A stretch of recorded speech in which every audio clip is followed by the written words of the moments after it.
tugiye kurebera ku kintu kijyanye na bizu. Uyu muhanzi bamwita Dani Vumbi, ngira ngo muramuzi. Ya ndirimbo ye bayita bizu nyine, bizu za Yuda, bizu nk'iya Yuda, bizu mbi, bizu nyine namwe murabyumva. Kwa kundi nyine usekera umuntu bitakurimo, kwa kundi ubwira umuntu ngo ndagukunda kandi uzi neza ko ndagukunda yawe idahari, kwa kundi nyine usoma umuntu kandi ubizi neza ko nubwo uri kumusoma ni ukuri nta hantu muteze guhurira, nta hantu na hamwe.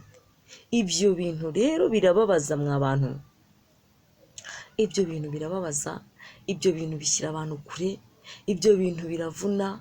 Kuba umuntu ashobora kuba yaza akakwigiraho undi wundi kandi abisobanukiwe neza ko nta gahunda mufitanye, nta n'ikirere kizabahuza gihari pe, umuntu akaza akakujya reka mbabwire, abantu ntabwo muzigera mubabarirwa n'ukuri. Abantu mukora ibyo bintu, abantu mubeshya abandi muzi ukuntu kubeshywa bibabaza. Umuntu akaza akakubeshya akakumuza ahubwo ati jyewe gutya na gutya ndagukunda, njyewe bizu nyine, bikaba bizu. Nubwo wenda uyu muhanzi yaririmbye kuri bizu gusa, ariko si ukubera ko bizu nyine nicyo kintu cyari kimworoheye. Ariko n'umuntu uza akakubwira ngo ndagukunda aba ameze nk'iyo bizu. Yiwe n'umuntu ukubwira ati njyewe ndashaka bizu iri aho ngaho, ariko nta bindi bintu byiyumviro dufitanye, aho ngaho babyumvikana. Ko rero muzi ko nta byiyumviro mufitanye bari bisawa.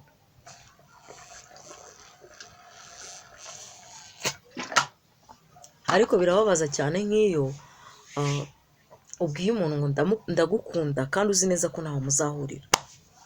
Ubwiye umuntu ngo ndagusoma, ukirirwa usomagura umuntu, ukirirwa umubeshyabeshya. Ibyo bintu burya bibabaza umutima w'umuntu cyane kurenza ko umuntu ushobora kuba wamubwira ati bimeze gutya na gutya. Iyo nkuru rero ngewe ahantu nyikuye, ndahera ku mwana w'umukobwa twize kuganira mu minsi ishize. Arambwira ati jyewe rwose ndumva kubaho ntafite runaka ntabishoboye. Ndamubwiye kuko nyine mbazi nyine couple yabo, ariko nanjye byarambabaje cyane kubera ko nibajije igihe yatakaje kuri uwo muntu, ukuntu bakundanye, ukuntu basangiye buri kimwe. Nibajije ukuntu amwanze kuri finali, birancanga. Amwanze kuri finali ni ukuri. Nyine ubwo urumva yamuhaye bizu za Yuda. Ni kwa kundi usekera umuntu kandi Knowless hari aho yavuze ngo nsuhurisha ngo ikiganza cy'iburyo ngo icy'ibumoso gifumbase inkota.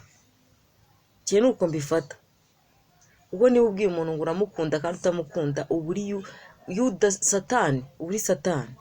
Ujye ubimenya kuri Satani. Niba nawe ubu none aha ngaha nkurikiye ukaba uzi yuko ufite umuntu ubeshya kandi uzi ko bitakurimo, rwose uri Satani, uri sekibi, uri umudayimoni, nta nubwo nzi n'ukuntu nakwita. Umwana byaramuyobeye hamwe hahandi yatekerezaga kumva n'ubuzima yabwiyambura. Ariko nyine biragora cyane iyo utariyakira muri situation nk'iyo ngiyo, birakurushya ukumva ni ibintu utabamo, ukumva ni ibintu utashobora. Ariko ubu none aha ngaha singiye kukubeshya, ikintu nakubwira ni uko niba uzi ko udukurikiye ukaba ufite icyo kibazo, kora uko ushoboye ubyikuremo. Ureke kubeshya abantu b'abandi, ureke gutuma umuntu arara ijoro ari kuvugana nawe.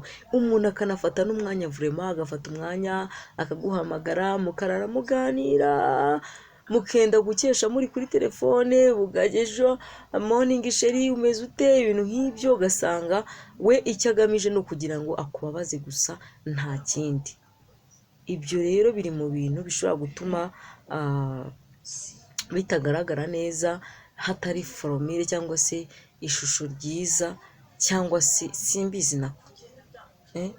Ugasanga nyine umuntu yarababaye, umutwariye umutima aragiye arawuboroka. Nk'uwo mwana ntabwo nzi ko gukundana bizongera kumubaho. Nta biragoye kuba umusore azaza akavuga ati jyewe ibyo ndi kukubwira ni ukuri, ngo yumve yuko ko ari ukuri. Biragoye cyane. Azumva yuko abantu bose ari bamwe, ari babi.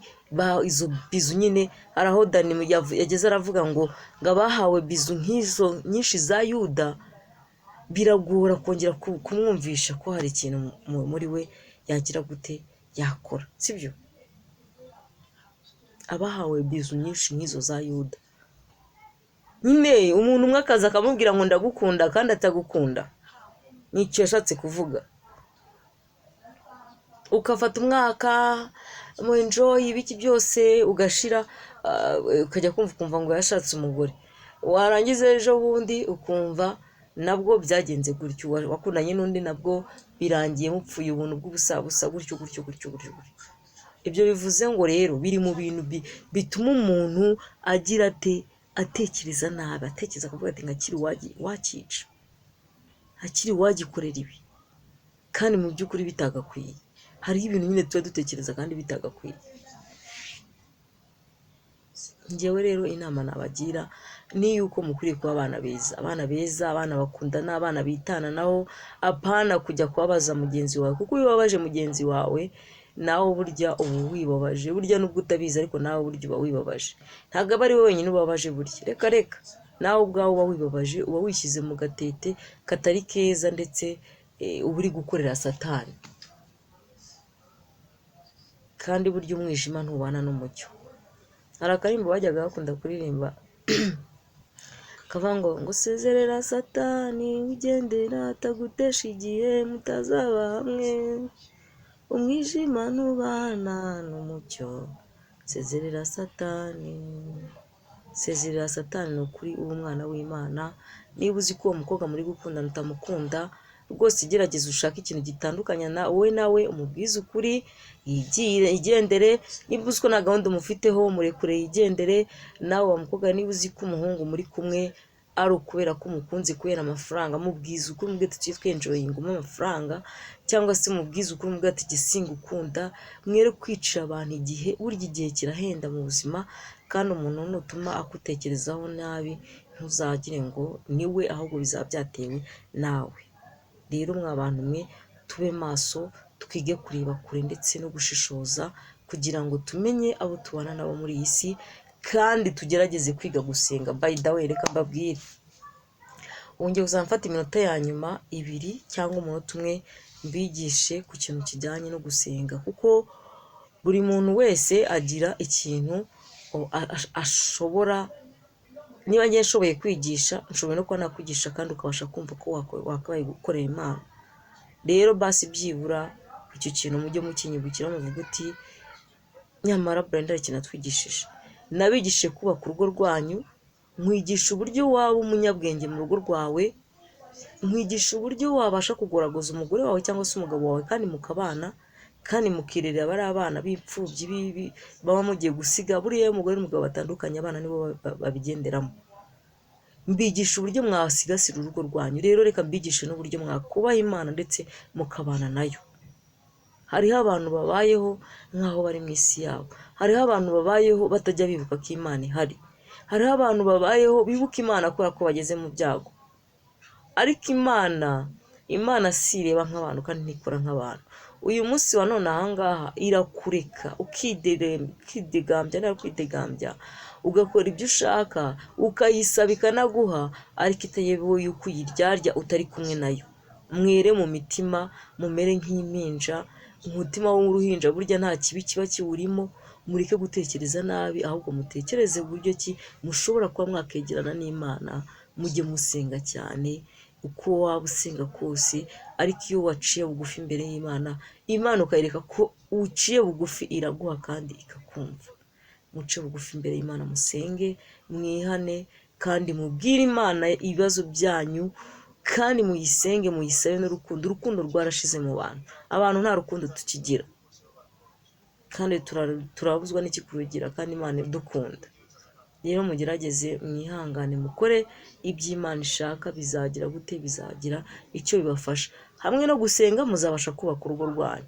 Ariko ntakunda kumwe uzambwira ngo uzagenda urare mu nzoga, urare wasinze, waboze, uze winyarira, wigira gute, umbwire ngo umugore azakubaha cyangwa umugabo azakubaha. Biragoye ko wakubaka urwo rugo, biranagoye kuba nakubwira ziriya nshingano z'urugo ngo wowe wazubahiriza ngo uzishyire muri gahunda, kandi uri wa muntu umeze gutyo.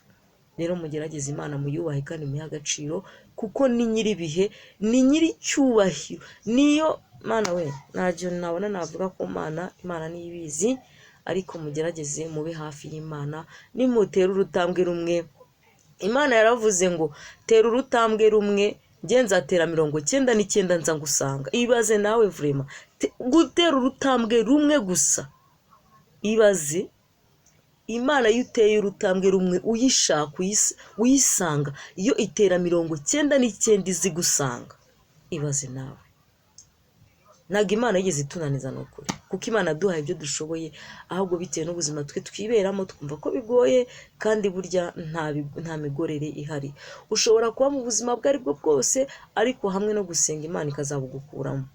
Ushobora kubona aha ngaha uri n'umujura unkurikiye, ariko wenda kuba umujura byarakunaniye, kubireka byarakunaniye, ukajya uhora uvuga uti Imana ndashaka kubireka, ariko kubera wumvishije irine jambo ry'uyu munsi rikaguhindura, ryamara kuguhindura bikaba byatuma wowe ubwawe uvuga uti Mana ndakwinginze, najyaga mbaho kubera ko nagiye kwiba, ariko ndakwinginze ntunga ku bushake bwawe, koresha afite amafaranga, koresha, ugasanga ubayeho kandi utageze gute, utagiye kwiba, kubera kwa kundi waciye bugufi, kubera kwa kundi wowe wateye urutambwe rumwe, Imana igatera 99 izi gusanga, ikamenya ibyifuzo byawe, none ikavuga ati mwana wanjye ndakumvishije, reka ngufashe ibyo wifuzaga kuri njye. Rero Imana ni umukire, Imana ni ifite byose, Imana ntacyo wayivugaho, ari nayo mpamvu nabashishikariza gusenga mu byo mukora byose. Mukomeze kugira ibihe byiza, ndabakunda cyane.